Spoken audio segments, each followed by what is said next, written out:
Hello everyone, I'm Schwan from RobotBodyKits.com.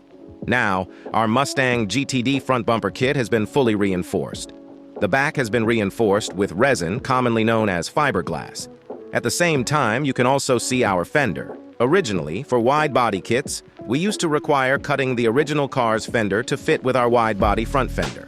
But now, for easier installation and adjustment, we've replaced the entire front fender. This means you can keep the original car's front fender and just replace the front part with our kit without needing to cut the original fender. However, the rear fender still needs to be cut, as there's no other option.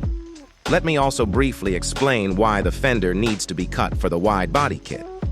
Since the wide body kit makes the car wider, you'll need to extend the wheels outward. If the wheels stay inside, it will look very bad.